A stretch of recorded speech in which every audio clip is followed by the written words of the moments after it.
Hello guys, Saurabh classes YouTube channel में आप सभी का स्वागत है। आज मैं आप लोगों के लिए एयरफोर्स एंड नेवी एग्ज़ाम्स के लिए मैं फ़िज़िक्स के कुछ क्वेश्चंस लेके आया हूँ जो आप लोगों के लिए बहुत ज़्यादा सहायता कर सकता है आपके एग्ज़ाम्स में, आने वाले एग्ज़ाम्स में। यह जो क्वेश्चंस होंगे सारे के सारे प्रीवियस ईयर के क्वेश्चंस होंगे जो मैं आप लोगों को यहाँ पे बताने की कोशिश करूँगा। 10 क्वेश्चन बताऊँगा मैं इस सेशन में आप लोगों को, और आप लोग बहुत ही कुछ सीखेंगे इस सेशन से। मैं उम्मीद करता हूँ कि आप लोग इस पूरे के पूरे सेशन को समझेंगे भी, और अगर आप इस पूरे सेशन को समझते हैं तो आप अपने इस चैनल को सब्सक्राइब भी करिए, वीडियो को लाइक करिए और ज़्यादा से ज़्यादा शेयर कीजिए कि एग्ज़ाम्स, जितने भी एग्ज़ाम्स आने वाले हैं, अभी SSR AA का एग्ज़ाम आने वाला है, फिर एयरफोर्स का भी नोटिफिकेशन आ चुका है कि एग्ज़ाम्स होंगे, तो वो बच्चे भी इस वीडियो को देख पाएँ। ठीक है, तो स्टार्ट करते हैं हम हमारा सेशन। फर्स्ट क्वेश्चन देखते हैं क्या पूछ रहा है। देखिए, बोल रहा है कि the momentum of a toy, एक टॉय बस है, उसका मोमेंटम है, उसका जो मोमेंटम ऑफ, बोला कि the momentum of a toy बस ऑफ, जिसका मास दिया हुआ है कितना, 0.01 kg मास दिया हुआ है, kg moving with the velocity of, velocity किस वेलोसिटी से मूव कर रही है, 5 मीटर पर सेकेंड की वेलोसिटी से मूव कर रही है। और हमको क्या निकालना है यहाँ पे, मोमेंटम निकालना है इसका। आपने फॉर्मूला पढ़ा होगा मोमेंटम का, P = m/v। ओके, तो ये फॉर्मूला हम यहाँ पे पुट कर देते हैं।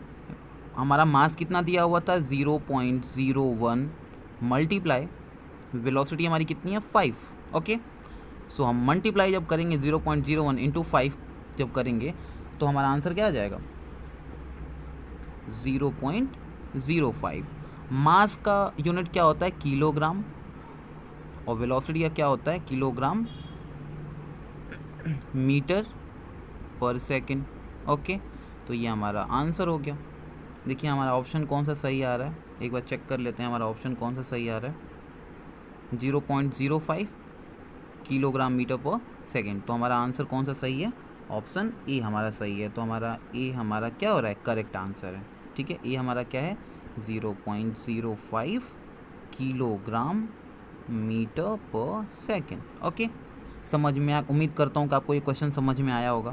क्वेश्चन पूछ रहा था कि एक बस है जिसका, टॉय बस है वो, ठीक है, मतलब बच्चे जो खिलौने खेलते हैं वो बस बना के देते हैं ना, वो टॉय टॉय की तरह का है, बस जो है टॉय है, और उसका जो मास है वो है 0.01 किलोग्राम, और उसकी जो वेलोसिटी से मूव कर रही है, 5 मीटर पर सेकेंड की वेलोसिटी से मूव कर रही है, तो उसका मोमेंटम पता करना है। तो ध्यान रखिएगा, जब भी मोमेंटम हमें निकालना हो तो हमें फॉर्मूला हमारा क्या होता है, m/v हमारा फॉर्मूला होता है, जिसकी सहायता से हम क्या कर सकते हैं, किसी भी मूविंग ऑब्जेक्ट की हम क्या निकाल सकते हैं, मोमेंटम निकाल सकते हैं। ठीक है, सो अब समझ में आ गया होगा, मुझे उम्मीद है कि आपको ये क्वेश्चन समझ में आया होगा। फिर नेक्स्ट क्वेश्चन पे चलते हैं। ठीक है, ओके, सेकंड क्वेश्चन क्या बोल रहा है, सेकंड क्वेश्चन बोल रहा है इम्पल्स इक्वल टू। पहली बात हमें यहाँ पे जानना है कि इम्पल्स इक्वल टू क्या होता है। आप लोगों ने फॉर्मूला पढ़ा होगा, फोर्स इक्वल टू m/a। ठीक है, ये फोर्स हो जाता है। मैं आपको एक चीज़ बताता हूँ, इम्पल्स क्या होता है। आप लोगों ने इम्पल्स पढ़ा होगा, मैं आप लोगों को एक बार बताता हूँ इम्पल्स क्या होता है। Impulse is the change of momentum of an object. किसी भी ऑब्जेक्ट का momentum change of an object कब, जब when the object is acted upon, object कहाँ होता है, acted upon by a force के द्वारा। जब फोर्स किसी भी ऑब्जेक्ट पे, मान लीजिए ये ऑब्जेक्ट है हमारा m, ठीक है, इसका मास है हमारा m, ठीक है, ऑब्जेक्ट है, इसका मास है m। अगर इस पे हम फोर्स लगाते हैं, क्या लगाते हैं, फोर्स लगाते हैं, और फोर्स लगाते हैं किसी इंटरवल टाइम के लिए, किसी इंटरवल टाइम के लिए मीन्स t टाइम के लिए, ठीक है, तो वह क्या कहलाता है, तो वह जो इम्पल्स होता है उसको कैलकुलेट किया जाता है, तो वह क्या होता है, चेंज इन मोमेंटम। तो इसको हम क्या कहते हैं, चेंज इन मोमेंटम भी कहते हैं। क्या कहते हैं हम इसको, चेंज इन मोमेंटम। क्या बोलते हैं हम इसको, चेंज इन मोमेंटम भी हम इसको बोलते हैं।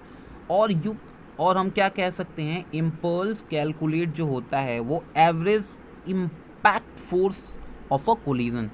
जब किसी भी दो बॉडी का जब कोलिजन होता है, कोलिजन मतलब टकराव होता है, मान लीजिए ये बॉडी है और ये एक बॉडी है, इनके बीच में जब टकराव हुआ, सपोज इज दैट टकराव हुआ, तो जो इम्पैक्ट फोर्स होता है ना, देखिए इनके बीच में जो ये इम्पैक्ट फोर्स हो रहा है किसी भी बहुत ही छोटे टाइम के लिए हो रहा होगा, एक टाइम इंटरवल के लिए हो रहा होगा। तो जो टाइम इंटरवल के लिए होता है, ये टाइम इंटरवल के लिए हो रहा है, इसीलिए इसको हम क्या बोलते हैं, इसको हम क्या बोलते हैं, देखिए यहाँ पे जो हमारा इम्पल्स होता है, हमारा इम्पल्स क्या होता है, इम्पल्स हमारा होता है, एक तो मैंने आपको बताया था कि change of momentum of an object when the object is acted upon bye a force on an interval of time. मतलब क्या, फोर्स तो होगा ही होगा और किस एक इंटरवल टाइम के लिए होता है, ठीक है। तो इम्पल्स हमारा क्या हो जाता है, एफ इंटू टी। बात समझ में आ गई। तो आप लोग ध्यान रखिए कि इम्पल्स हमारा जो होता है वो क्या होता है, चेंज ऑफ मोमेंटम ही होता है, लेकिन कब होता है, जब किसी भी ऑब्जेक्ट पर जब हम फोर्स लगाते हैं और वह कुछ इंटरवल ऑफ टाइम के लिए जो फोर्स हमारा लगता है वो हमारा क्या होता है, इम्पल्स होता है। तो मुझे उम्मीद करता हूँ कि आप लोगों को ये पूरा का पूरा एक्सप्लेनेशन समझ में आया होगा आप लोगों को, ठीक है। तो इसका मतलब हमारा क्या हो जाएगा, answer impulse equal to F into T. तो हमारा आंसर क्या हो गया, सही बी, और बी हमारा क्या है, F into T. Okay, got it, समझ में आ गई बात, ठीक है। फिर नेक्स्ट क्वेश्चन पे चलते हैं हम, ठीक है। नेक्स्ट क्वेश्चन हमारा क्या कह रहा है फिर देखते हैं, ठीक। बोल रहा है the rate of change of momentum, question में क्या बोल रहा है, the rate of change of momentum of an object is proportional to. ये तो हमारा डेफिनेशन आप लोगों ने पढ़ा भी होगा, आप लोगों ने पढ़ा होगा एक डेफिनेशन, न्यूटन का first law, second law, third law, 3 law है, ठीक है।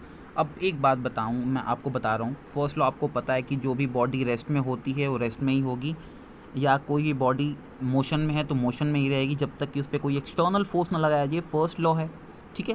थर्ड लॉ क्या होता है, action and reaction, third law होता है। और सेकंड लॉ क्या होता है, आप लोगों ने पढ़ा होगा, F is equal to m into a, जो पढ़ा था आप लोगों ने, F is equal to m into a, इसको जब हम प्रूव करके F equal to m into a लाते थे, उसका जो सेकंड हमारा जो डेफिनेशन होता था, Newton second law of motion, वो क्या कहता है, सेकंड लॉ ऑफ मोशन, कि the rate of change of momentum of an object is proportional to the resultant force, is proportional to the किस पे, रिजल्टेंट फोर्स पे, कहाँ पे, proportional to the resultant force, एक मिनट, proportional to the resultant force applied and, applied तो होता है and the direction of the resultant force. देखिए एक बात, the rate of change of momentum of an object is proportional to the, जो net force applied होता है body पे उसी के प्रोपोर्शनल होता है। देखिए the rate of change of momentum, ठीक है, ये एक्सेलरेशन है, यहाँ पे मोमेंटम का rate of change m into V होता है, यहाँ पे m इंटू है क्योंकि एक्सेलरेशन है, क्योंकि वेलोसिटी यहाँ पे चेंज होती जा रही है, इसीलिए ये m इंटू ए हो जाता है। और वो किसके डायरेक्टली प्रोपोर्शनल होता है, अप्लाइड फोर्स पे क्या होता है, डायरेक्टली प्रोपोर्शनल होता है। और एक बात मैं आपको और बता देता हूँ कि वह जो फोर्स होता है ना, जो फोर्स होता है, रिजल्टेंट फोर्स होता है, वह फोर्स के ही डायरेक्शन में होता है। किसके डायरेक्शन में होता है, जो रिजल्टेंट फोर्स होता है वह जिस डायरेक्शन में हम फोर्स लगा रहे हैं उसी डायरेक्शन में क्या होता है, वह भी फोर्स होता है। तो इसका मतलब the rate of change of momentum of an object is proportional to the net force applied on the body, and this force is called क्या, this force is called second law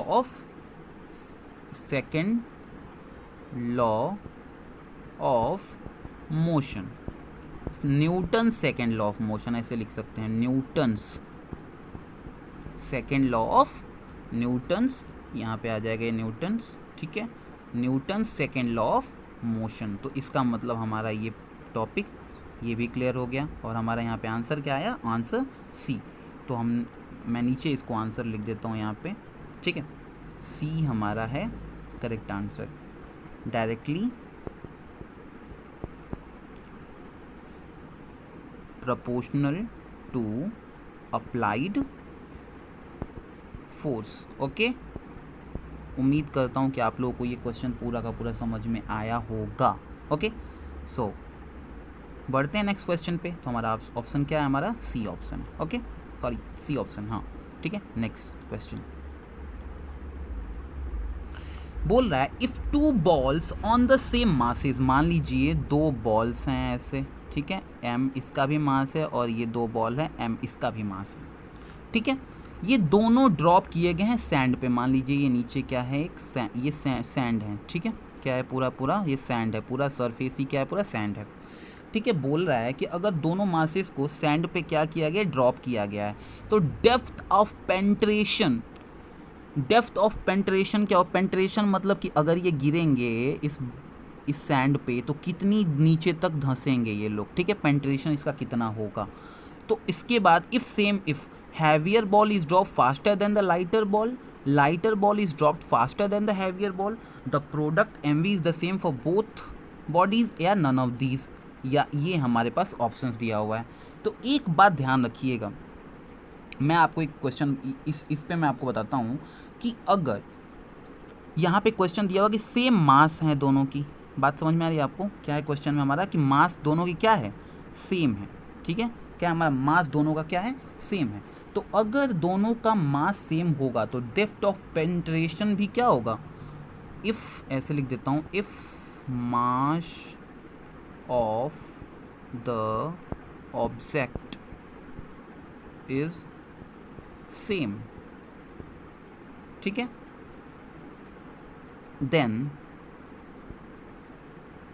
then the product then the product of mv is also same। एक बात आपको समझ में आ गई, also same होगी। mv मतलब mass into velocity क्या होती है, अभी बताया था मैंने कुछ देर पहले, p is equal to M into rate momentum, p is equal to M into V momentum होती है। इसका मतलब दोनों हमारे पास जो ऑब्जेक्ट हैं उनका दोनों का मोमेंटम सेम होगा। अगर मोमेंटम दोनों का सेम होगा तो इसका मतलब पेंट्रेशन क्या होना चाहिए। यहाँ पे एक बात क्वेश्चन पे आ जाते हैं, फिर यहाँ पे देखिए क्वेश्चन क्या बोला, the product M B same for both bodies, यही हमसे पूछ रहा था। ये हमारा बोला heavier drop faster than the lighter ball, जी नहीं, ऐसा कुछ हो ही नहीं सकता ये, ठीक है, ऐसा कुछ नहीं होने वाला, ये गलत। Lighter ball is dropped heavier, गलत, नन ऑफ दीज नहीं। The product of M B, क्योंकि देखिए मास इसकी जितनी होगी और दोनों को एक ही टाइम पे गिराया जा रहा है, तो इसका भी मोमेंटम क्या होगा, m इंटू वी, और इसका भी मोमेंटम क्या होगा, m इंटू वी। तो दोनों का जो प्रोडक्ट एम वी होगा दोनों बॉडीज़ के लिए क्या होगा, सेम होगा। तो हमारा ऑप्शन हमारा क्या हो जाएगा, आंसर हमारा क्या हो जाएगा, सी हमारा आंसर हो जाएगा। तो हमारा आंसर क्या हो जाएगा, सी, ठीक है। मैं यहाँ पे आंसर लिख देता हूँ, ओके। उम्मीद करता हूँ कि आपको क्वेश्चन समझ में आया होगा, ठीक है। फिर नेक्स्ट क्वेश्चन पे चलते हैं, ठीक। बोल रहा है यहाँ पे क्वेश्चन देखिए, अ coin placed on a card, मान लीजिए कोई कार्ड है, इसके एक कॉइन प्लेस किया गया और rested as the edges of the glass, ठीक है। A coin placed on a card, एक कार्ड पे प्लेस किया गया, मान लीजिए रेस्ट किया गया ग्लास पे, कार्ड पे या ग्लास पे कुछ भी पे, रिमेन्स एट रेस्ट बिकॉज, मान लो अगर उसको हमने किसी भी कार्ड पे उसको रखा हुआ है कॉइन को, तो वो क्यों वहीं पे रेस्ट पर ही रहेगा। पहला क्वेश्चन हमारे पास ये है और इसका हमको आंसर देना है। पहली बात, ये हमारे पास 5th नंबर क्वेश्चन है, ठीक है। अब एक बात बताइए, देखिए इनर्शिया ऑफ रेस्ट, यहाँ से इनर्शिया का कोई मतलब ही नहीं बनता। No unbalance force acts on it, गलत बात है, ठीक है, अनबैलेंस फोर्स की कोई बात ही नहीं हो रही यहाँ पे। ऑल ऑफ दीज, जब 2 गलत हैं तो ये गलत, इसका मतलब यही सही है। अब देखते हैं क्या है, 2 forces acts on the coin which balance each other, सही बात है। एक तो ग्रेविटेशनल फोर्स काम कर रहा है और जो कॉइन उसके कहाँ पे उसके एज पे रखा गया वो उसको बैलेंस कर रहा है। इसका मतलब 2 जब फोर्स किसी पे एक्ट करते हैं, किसी भी चीज़ पे एक्ट करते हैं, तो यहाँ पे कॉइन है, तो कॉइन पे जब 2 फोर्सेस क्या कर रही हैं, एक्ट कर रही हैं, तो इसलिए वो बैलेंस है, ठीक है, और इसीलिए वो क्या रहेगा, हमेशा रेस्ट की पोजीशन पे ही रहेगा। इसका मतलब ऑप्शन हमारा कौन सा सही है, बी हमारा ऑप्शन सही है, ठीक है।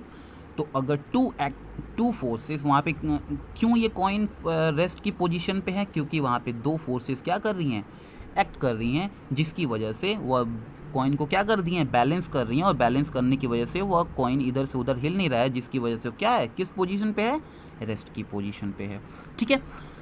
उम्मीद करता हूँ कि क्वेश्चन आपको समझ में आया होगा। बहुत अच्छा क्वेश्चन है, ऐसे एग्जाम्स में क्वेश्चन आपको आते हैं, आप सोचोगे कि हमेशा न्यूमेरिकल आएगा, तो आपकी सोच ही गलत है।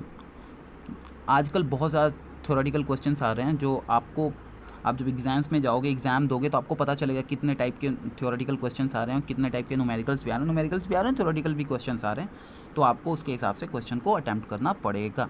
ठीक है, 6 नंबर क्वेश्चन देखते हैं क्या बोल रहा है हमारे पास। बोल रहा है कि a force of 50 Newton, force दिया हुआ है हमारे पास कितना, 50 न्यूटन, मूव्स अ बॉडी, एक बॉडी को क्या कर रही है, मूव कर रही है। हाँ जी, अगर फोर्स लगा है तो बॉडी मूव होगी। अब बोल रहा है कि क्या ऑप्शन, देखिए, friction force exerted on the body is less than the 50 newton, या friction force exerted on the body more than the 50 newton, none of these, both A and B. अब एक बात आप लोगों ने फ्रिक्शन में, ये बहुत ही इजी क्वेश्चन है, बोल क्या रहा है कि अगर कोई भी बॉडी 50 न्यूटन के फोर्स से क्या हो रही है, मूव कर रही है, अगर बॉडी मूव कर रही है तो फ्रिक्शन जो फोर्स होगा ना, जो फ्रिक्शन फोर्स होगा वह उस बॉडी पे कम ही लग रहा होगा, 50 न्यूटन से कम। जो फ्रिक्शन फोर्स होगा ना, फ्रिक्शन वो क्या होगा, फ्रिक्शन जो फोर्स होगा वो 50 न्यूटन से क्या होगा, कम ही लग रहा होगा। जब 50 न्यूटन से कम लगेगा तभी वो बॉडी क्या होगी, मूव होगी। अगर फ्रिक्शन फोर्स अगर 50 न्यूटन से ज़्यादा लगता ना तो बॉडी मूव ही नहीं करती, तो बॉडी मूव नहीं करती तो यहाँ पे लेकिन मूव दिया हुआ है, बोथ ए एंड बी तो हो ही नहीं सकता, नन ऑफ दीज हो ही नहीं रहा है इसका। और फ्रिक्शन 50 न्यूटन से ज़्यादा क्योंकि मूव बॉडी कर रही है तो ये नहीं होगा, इसका मतलब ऑप्शन हमारा कौन सही है, ए सही है। तो हमें बात, आप लोगों को बात समझ में आई कि मैंने क्या बोला। जब भी कोई भी अगर body, if a body moves, ऐसे लिख सकते हैं, if a body moving then the frictional force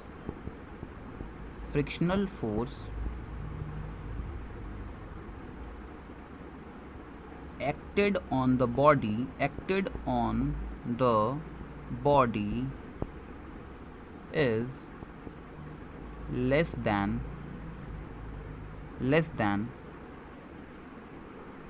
external force, external लिख देते हैं, क्या दिक्कत है, एक्सटर्नल फोर्स। समझ में आ गई बात आप लोगों को, मुझे उम्मीद करता हूँ कि ये पूरा मैंने आपको एक्सप्लेन कर दिया कि कैसे होगा, तो आपको समझ में आएगा। इसका मतलब ऑप्शन हमारा कौन सा सही है, ए हमारा सही है। तो हमारा आंसर कौन सही है, ए सही है। ठीक, ये हमारा पूरा गलत, ये भी गलत और ये भी गलत, हमारा ऑप्शन कौन सा सही है, ए सही है। ठीक, फिर नेक्स्ट क्वेश्चन पे चलते हैं हम। समझ में आया होगा, उम्मीद करता हूँ कि आपको ये क्वेश्चन समझ में आया होगा। ठीक है, आगे बढ़ते हैं। अब बोल रहा है 7th number question, a fielder giving a swing while catching a ball is an example of. एक फील्डर है, आप लोगों ने सबने क्रिकेट खेली होगी, हम सबने क्रिकेट खेली है। जब हम किसी बॉल को कैच करते हैं तो हम पीछे की तरफ स्विंग करते हैं, या swing while catching a ball is an example of, ये आप लोगों ने पढ़ा होगा, मैं बताने की बहुत ज़्यादा ज़रूरत नहीं है। ठीक है, ठीक, तो एक बात, स्विंग करता है, जब बॉल आती है तो स्विंग करती हो जाती है, जब कैच कर, वाइल कैचिंग, देखो, अ फील्डर गिविंग अ स्विंग, ठीक है, giving a swing while catching a ball is an example of क्या, किस चीज़ का एग्जाम्पल है, पहली बात आप लोग ध्यान दीजिएगा, इनर्सिया का एग्जाम्पल नहीं है, मोमेंटम का भी एग्जाम्पल नहीं है। मोमेंटम तो P is equal to m/v है, वो एग्जाम्पल थोड़ी हो, तो मास इंटू वेलोसिटी, उसकी अगर मास है उसमें वेलोसिटी है, इसका मतलब क्या है कि वो उसकी कैरेक्टरिस्टिक्स है। या तो Newton first law of motion होगा या सेकेंड लॉ ऑफ मोशन होगा, लेकिन Newton first law of motion हो ही नहीं सकता। क्यों नहीं हो सकता, क्योंकि आपको पता है rest and motion, external force, वहाँ पे कोई सीन ही नहीं हो रहा है, वहाँ पे तो एक्सटर्नल फोर्स लग ही रहा है ना। तो Newton second law of motion यहाँ पे करेक्ट आंसर है। और मैं आपको एग्जाम्पल के साथ थोड़ा समझा देता हूँ। अगर मान लो कोई अगर आप अपनी हैंड को स्विंग करते हो तो क्या करता है वो, ज़्यादा टाइम उसको मिल जाता है क्या करने के लिए, बॉल को स्टॉप करने के लिए, क्या करने के लिए। अगर आप अपने हैंड को क्या करते हो, स्विंग करते हो, क्या करते हो, स्विंग करते हो, तो मोर टाइम मिलता है उसको क्या करने के लिए, क्या करने के लिए, स्टॉप करने के लिए बॉल को। और इससे क्या होता है, the rate of change of momentum, जिसकी वजह से जो मोमेंटम होता है, the rate of change of momentum, वो बॉल जो क्या हो जाता है, the rate of change of momentum P, ऐसे लिख सकते हैं, ऐसे, the rate of change of momentum P वो क्या हो जाता है, डिक्रीज हो जाता है। डिक्रीज, और जब मास इनटू वेलोसिटी अगर डिक्रीज हो जाएगी तो आपके पास टाइम तो बचेगा ही, है ना। अगर मान लीजिए p is equal to M into V है, अगर आपके पास m इंटू वी वेलोसिटी, अगर ये थोड़ी क्या हो जा रही है, डिक्रीज़ हो जा रही है, क्या हो जा रही है, अगर डिक्रीज़ हो जा रही है तो आपके पास टाइम मिलेगा, क्या मिलेगा, मोर टाइम, क्या मिलेगा, मोर टाइम। अगर आपके पास मोर टाइम मिलता है तो आप क्या करेंगे, आप उस बॉल को ग्रैब कर लेंगे आसानी से। और उसके बाद एक और फ़ायदा क्या होता है हमारे पास, इसकी वजह से क्या होता है, हमारे हैंड पे फोर्स एक्ट होता है ना, hand force acting on force acting on hand will be also decrease, also less, ऐसे बोल सकते हैं। ये भी हमारे पास फोर्स भी क्या हो जाता है, हमारे पास फोर्स भी कम हो जाता है। क्योंकि फोर्स कम क्यों होता है, क्योंकि मैं आपको बताता हूँ, F is equal to M into A, है ना जी। तो अगर rate of change of momentum कम होगा तो ये फोर्स भी कम होगा, और जिसकी वजह से हमारे पास ज़्यादा समय भी मिलेगा और ज़्यादा से ज़्यादा हमारे पास फोर्स भी कम लगेगा, जिसकी वजह से हम अपने हाथों पे कम चोट खाएंगे। इसीलिए हम क्या करते हैं, जब बॉल को कैच करते हैं तो हाथों को क्या करते हैं हम लोग, स्विंग भी करते हैं। तो इसीलिए हमारा कौन सा ऑप्शन सही है, Newton second law of motion. ठीक है, कौन सा ऑप्शन हमारा सही है, सी है हमारा आंसर। ठीक है, उम्मीद करता हूँ कि क्वेश्चन समझ में आया होगा। बहुत अच्छा एग्जाम्पल है, ऐसे बहुत सारे क्वेश्चंस आते हैं आप लोग इसमें से कि अब जैसे कि मान लीजिए आप लोगों ने सुना होगा कि हम हाथ पीछे क्यों करते हैं, वो अलग सीन है। ठीक है, हम स्विंग कर रहे हैं वो अलग सीन है। तो आप लोग समझदारी से करिएगा क्वेश्चन को। ठीक है, नेक्स्ट क्वेश्चन पे चलते हैं। ये तो आप लोगों को देखिए, आप लोगों ने क्वेश्चन ये ऐसे इस टाइप के क्वेश्चंस आप लोगों ने बहुत सारे किए होंगे, लेकिन देखिए डिफरेंट टाइप का क्वेश्चन है। क्या बोल रहा है कि एक्शन एंड रिएक्शन फोर्सेस, जो ये एक्शन एंड रिएक्शन फोर्सेस वो क्या होते हैं, acts on the same body, act on different body, act in same direction, और बोथ 1 and 2। अब बात क्या आती है, एक बात ध्यान रखिएगा। अब सिंपल ये अगर थर्ड लॉ ऑफ मोशन की बात करते हैं तो आप लोगों ने सुना होगा कि every action force there is an equal and opposite reaction. ठीक है, reaction force always comes in pair. ठीक है, आपको पता है फोर्स क्या होता है, ऑलवेज, ऐसे लिख सकता हूँ, force always comes in pairs. Force always comes in pairs, known as action reaction force, action reaction force। ये बात आपको पता चल गई। तो इसका मतलब अगर जो फोर्स ऑलवेज कम्स इन पेयर्स, जो किस में आते हैं, ऑलवेज किस में आते हैं, पेयर्स में आते हैं। अगर पेयर्स में आते हैं इसीलिए हम इसको क्या कहते हैं, एक्शन और रिएक्शन फोर्स कहते हैं। इसका मतलब वो किस पे काम कर रहा है, भैया आप बता सकते हो, वो किसी एक ही सेम बॉडी पे ही काम कर रहा है। एक मिनट, सॉरी, तो किस बॉडी पे काम कर रहा है, सेम बॉडी पे, डिफरेंट बॉडी पे काम ही नहीं कर रहा है। सेम डायरेक्शन की तो बात ही नहीं है। और बोथ अगर एक गलत है तो ये डी भी गलत। इसका मतलब हमारे पास ऑप्शन कौन सही हो जाएगा, ए सही हो जाएगा। ठीक है, तो acts on the same body, तो एक्शन एंड रिएक्शन जो फोर्सेस होती हैं वो किस बॉडी पे, सेम बॉडी पे काम करती हैं, ना कि डिफरेंट बॉडीज़ पे काम करती हैं, ना कि सेम डायरेक्शन में काम करती हैं। वो अलग चीज़ होगी डायरेक्शन की बात। ठीक है, ये बोथ है ना, बोथ 1 and 3 तो हो ही नहीं सकता। अगर 1 होगा तो 3 भी नहीं हो सकता। ठीक है, और सेम डायरेक्शन की में काम ही नहीं कर सकते। ठीक है, सो नेक्स्ट क्वेश्चन पे चलते हैं। उम्मीद करता हूँ कि पूरा का पूरा अच्छा मेरा जो सेशन आप लोगों को समझ में आएगा, और उम्मीद करता हूँ कि इस वीडियो को बहुत सारा लाइक और बहुत सारा प्यार भी मिलेगा। ओके, सो नेक्स्ट क्वेश्चन पे चलते हैं, 9th क्वेश्चन पे। देखिए बहुत प्यारा क्वेश्चन है ये। बोल रहा है 9th क्वेश्चन कि वाइल राइडिंग द बाइसिकल, जब हम बाइसिकल चलाते हैं, इफ़ वी स्टॉप पैडलिंग, जब हम पैडल मारना अगर स्टॉप कर दें, क्या कर दें, हम स्टॉप कर दें, why does the bicycle begins to slow down, तो हमारी साइकिल क्यों क्या होने लगती है, स्लो होने लगती है। आप लोगों को पता है जब हम साइकिल चलाते हैं और जब हम पैडल मारना स्टार्ट कर दें तो हमारा धीरे धीरे हमारी साइकिल क्या होने लगती है, स्लो डाउन, धीरे धीरे होने लगती है। तो क्यों ऐसा क्यों होता है भाई, पहली बात देख लें। The earth gravitational force acts on it, ये देख, अच्छा it is not accelerated, no unbalanced force acts on it, frictional force acts on it. अब आपको पता है, अगर मेरी ड्राइंग तो इतनी ख़राब है, suppose that this is road and this is two tyres, ठीक, ओके, और ये आप पैडल मार रहे हो यहाँ से, ठीक। अगर आप पैडल मार रहे हो और आपने पैडल मारना स्टॉप कर दिया, इसको क्या कर दिया आपने, स्टॉप कर दिया। अगर इसको आप स्टॉप कर दोगे तो ये क्या हो जाएगा, ये चलना अब ये जो ये टायर और ये रोड के बीच में जो सरफेस के बीच में जो फोर्स लग रहा है, इस टाइप के फोर्स को हम कौन सा फोर्स कहते हैं, फ्रिक्शनल फोर्स कहते हैं इस टाइप के फोर्स को हम, है ना। तो अगर इस टाइप के फोर्स को फ्रिक्शनल फोर्स कहते हैं, तो इसी फोर्स की वजह से ना ये जो बाइसाइकिल है आपकी, वो क्या हो रही है, स्लो डाउन हो जा रही है। क्या हो जा रही है, स्लो डाउन हो जा रही है। इसका मतलब हमारा कौन सा ऑप्शन सही होगा, frictional force acts on it. Earth gravitational force तो हमेशा काम कर रहा है, वो तो हम जब चल रही है साइकिल, जब पैडल मारे तभी भी काम कर रही है, लेकिन उस समय स्लो डाउन हो रही है, नहीं हो रही है। इट इज़ नॉट एक्सेलरेटेड, बात ही नहीं बन रही, वो तो एक्सेलरेशन में है ही भाई, साइकिल चल रही है। तो no unbalance force on it, ये तो कोई सीन ही नहीं बनता यहाँ पे, मतलब ही नहीं बनता।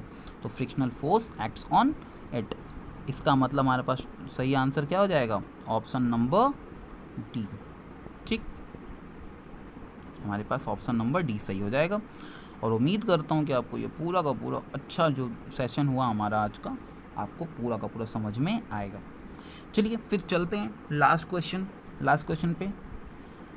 ओके, सो देखते हैं 10th नंबर क्वेश्चन, देखते हैं हम क्या कह रहा है हमारा 10th number question.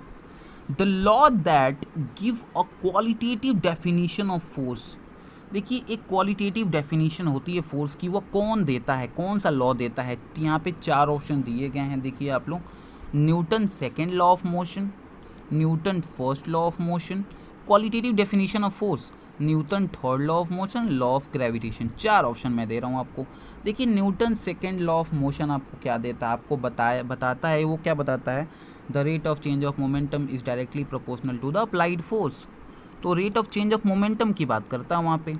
Newton third law of action reaction, law of gravitation, यहाँ पे कोई भी डेफिनेशन फोर्स के बारे में तो नहीं बताता, वो तो बस दो ऑब्जेक्ट के बीच का डिस्टेंस में किस प्रकार का लॉ ऑफ ग्रेविटेशन है ना, किस प्रकार F equal to G m1 m2 into R square बताता है, ये दो मासेस के बीच में लगने वाले फोर्स को बताता है ना। तो डेफिनेशन, क्वालिटेटिव डेफिनेशन नहीं बताता। तो न्यूटन सेकेंड लॉ बताता नहीं है, न्यूटन थर्ड लॉ कोई सीन, यहाँ पे कोई सीन ही नहीं बन रहा, लॉ ऑफ ग्रेविटेशन नहीं बताता। हमारे पास कौन सा बताता है, Newton first law of motion. क्योंकि आप लोगों को पता है कि न्यूटन जो फर्स्ट लॉ ऑफ मोशन हमारा होता है, वह क्या कहता है कि एवरी ऑब्जेक्ट इन स्टेट, मान लीजिए कोई भी ऑब्जेक्ट है हमारे पास, क्या है वो, स्टेट में है, चाहे रेस्ट में है, ठीक है, रेस्ट में है और यूनिफॉर्म मोशन में है। किस में है, यूनिफॉर्म मोशन में। किस में, यूनिफॉर्म मोशन। आप लोगों को पता होगा यूनिफॉर्म मोशन क्या होता है। यूनिफॉर्म मोशन में है तो वो तब तक रहेगा, वो हमेशा के लिए रेस्ट में रहेगा, ये तब तक के लिए, हमेशा के लिए, always rest, always in rest. Same similarly यहाँ पे भी सेम चीज़, ऑलवेज इन रेस्ट। कब तक रहेगा, unless there is an external force, ठीक है। तो इसका मतलब ये हमको क्वालिटेटिव डेफिनेशन दे रहा है कि नहीं दे रहा है, आप लोग बताइए। ये हमको बता रहा है कि कोई भी ऑब्जेक्ट जो हमारा है, वो जब तक फोर्स, अगर रेस्ट में है तो रेस्ट में रहे, मोशन में है तो मोशन में रहे, कब तक, जब तक पे कोई एक्सटर्नल फोर्स न लगाया जाए। इसका मतलब यही है कि हमको यही डेफिनेशन दे रहा है फोर्स का हमको क्या डेफिनेशन दे रहा है कि अगर कोई भी मास है और उसमें एक्सेलरेशन है भाई साहब, तो उस पर कोई ना कोई फोर्स तो लगता ही है। बट ये क्या है, सेकेंड लॉ ऑफ मोशन है, और सेकेंड लॉ ऑफ मोशन में एक्सेलरेशन की तो बात हो रही है, मास है एक्सेलरेशन तब फोर्स लगा हुआ है। बात समझिएगा, मास है और एक्सेलरेशन तब फोर्स लगा हुआ है। लेकिन यहाँ पे तो रेस्ट में है, लेकिन रेस्ट से अगर आपको मोशन में लाना है तो इसको फोर्स लगाना पड़ेगा। तो ये क्वालिटेटिव हमारे पास क्या है, क्वालिटेटिव डेफिनेशन है। ना कि मास और एक्सेलरेशन के टर्म्स में क्वालिटेटिव डेफिनेशन है। ठीक है, तो हमारे पास ऑप्शन क्या हो जाएगा, option number B, Newton first law of motion. ठीक है, तो Newton first law of motion states that every object in state or a rest or uniform motion unless external force acts upon। ठीक, okay, सो आगे बढ़ते हैं हम। हमारा option क्या हो जाएगा, Newton first law of motion. तो बी हमारा क्या हो जाएगा, Newton's first law of motion. Got it, समझ में आया आप लोगों को? समझ में आया होगा तो मैं उम्मीद करता हूँ कि आप लोगों को पूरी की पूरी वीडियो ये समझ में आई होगी। तो यह जो हमारा आप लोगों को कोई पूछे कि क्वालिटेटिव डेफिनेशन फोर्स की कौन सा न्यूटन का लॉ देता है, तो आप लोग हमेशा बोलना कि Newton first law of motion, Newton first law of motion qualitative definition देता है। ओके, कुछ इंपॉर्टेंट मैं आप लोग से बात करना चाहूँगा इस चैनल के रिगार्डिंग। देखिए, ये चैनल जो हमारा है Saurabh classes new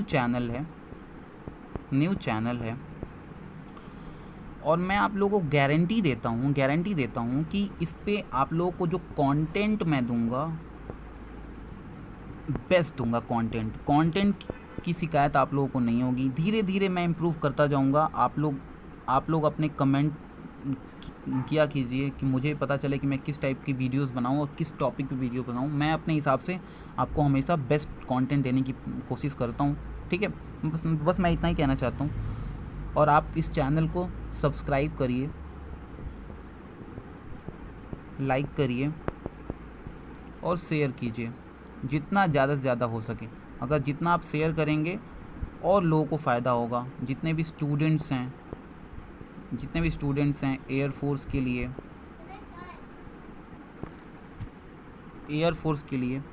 and navy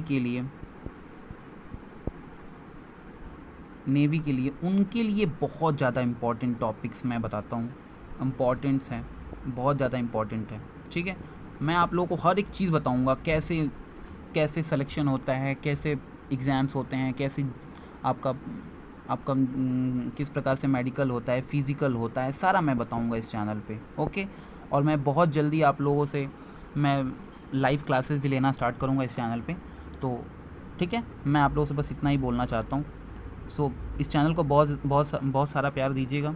उम्मीद करता हूँ कि आप लोग को वीडियोज़, मेरे जितने भी अपकमिंग वीडियोज़ होंगे, जितने भी मेरे अपकमिंग लेक्चर्स होंगे इस यूट्यूब चैनल पे, आप लोगों को बहुत ज़्यादा सहायता करेंगे। ठीक है, सो